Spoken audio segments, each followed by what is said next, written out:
determine tonight's order backstage. I'm happy to report, no matter how the coin toss ended, our next speaker was going to say it was rigged.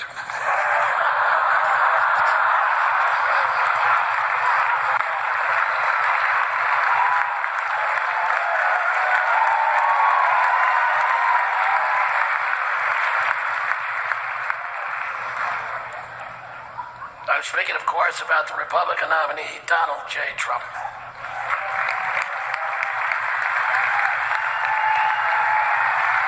There were actually some rumors going around that he wasn't going to show up tonight. He could say he wanted to keep us in suspense.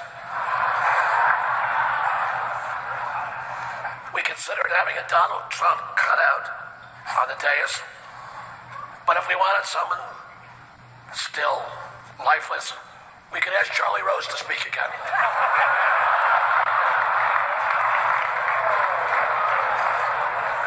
It is historic that Donald is here tonight. That's right, for the first time, the Catholic Church is not the largest tax-exempt landowner here tonight.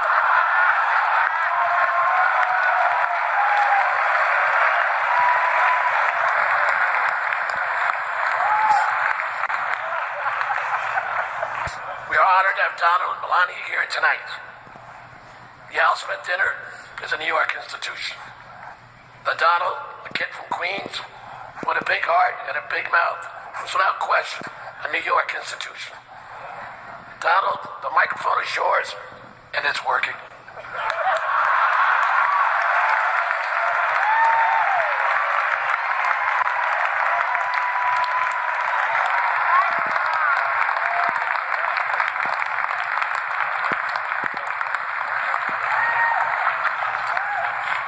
Thank you, Al. Wow. That was good. This is a hell of a dinner. Well, I want to thank Your Eminence. This is really great to be with you again. We love it. Governor Cuomo, our great senators. Hi, Chuck. He used to love me when I was a Democrat, you know.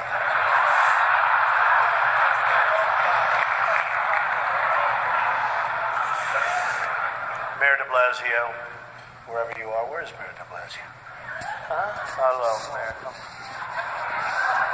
In the old days, I would have known him very well, but I haven't been doing so much of the real estate anymore. And I want to thank Al and Nan Smith. Just a fantastic job you do with the dinner. Congratulations on a record. Over $6 million, right? Is their record. And a special hello to all of you in this room who have known and loved me for many, many years. It's true. The politicians. They've had me to their homes. They've introduced me to their children. I've become their best friends in many instances. They've asked for my endorsement, and they always wanted my money. And even called me really a dear, dear friend. But then, suddenly, decided when I ran for president as a Republican that I've always been a no-good, rotten, disgusting scoundrel. And they totally forgot about me. But that's okay. You know, they say when you do this kind of an event, you always start out with a self-deprecating joke. Some people think this would be tough for me, but the truth is,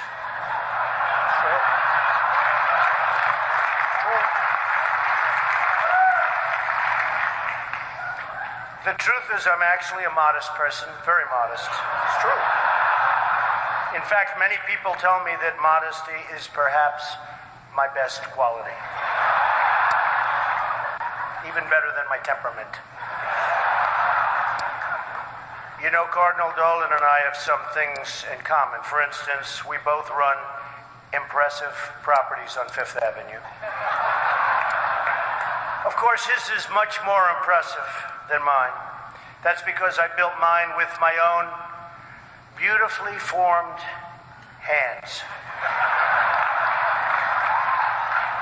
Well, his was built with the hands of God, and nobody can compete with God. Is that correct? Nobody, right? That's right. No contest. It's great to be here with 1,000 wonderful people, or as I call it, a small, intimate dinner with some friends. Or as Hillary calls it, her largest crowd of the season.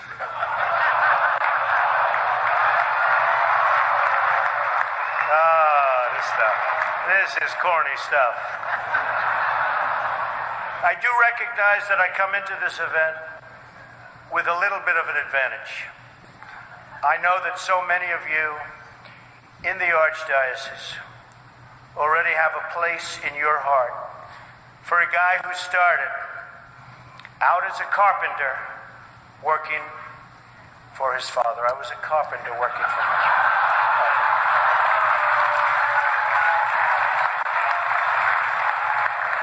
True. Not for a long period of time, but I was for about 3 weeks.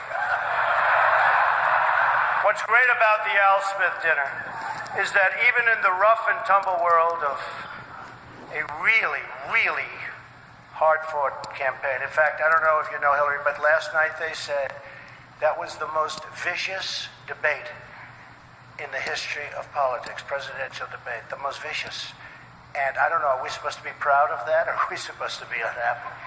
But they did say that, and I'm trying to think back to Lincoln. I don't think they can really compete with that. But the candidates have some lighthearted moments together, which is true. I have no doubt that Hillary is going to laugh quite a bit tonight, sometimes even at an appropriate moment.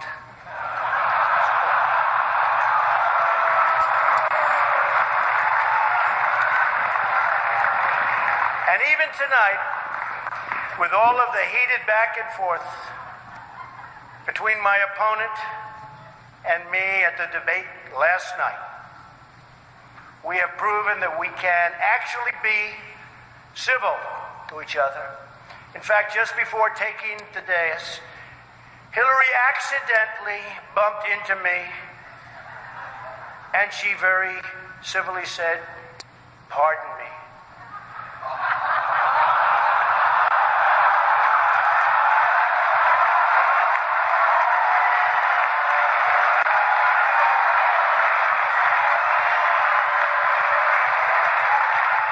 And I very politely replied, "Let me talk to you about that after I get into office."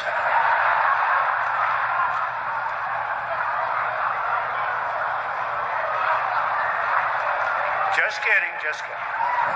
And Hillary was very gracious. She said if somehow she gets elected, she wants me to be, without question, either her ambassador to Iraq or to Afghanistan. It's my choice.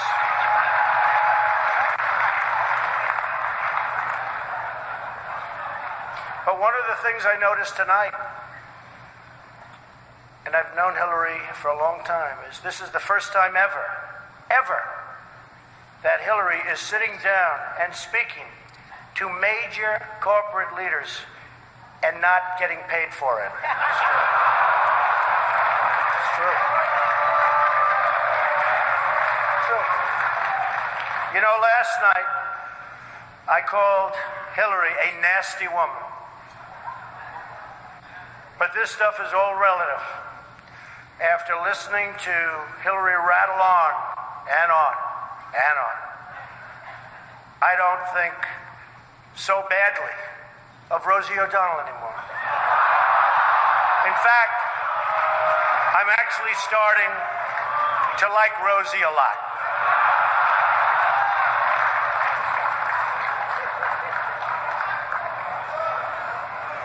These events give not only the candidates a chance to be with each other in a very social setting, it also allows the candidates the opportunity to meet the other candidates' team. Good team. I know Hillary met my campaign manager and I got the chance to meet the people who are working so hard to get her elected. There they are, the heads of NBC, CNN, CBS, ABC. There's the New York Times right over there, and the Washington Post. They're working overtime. True.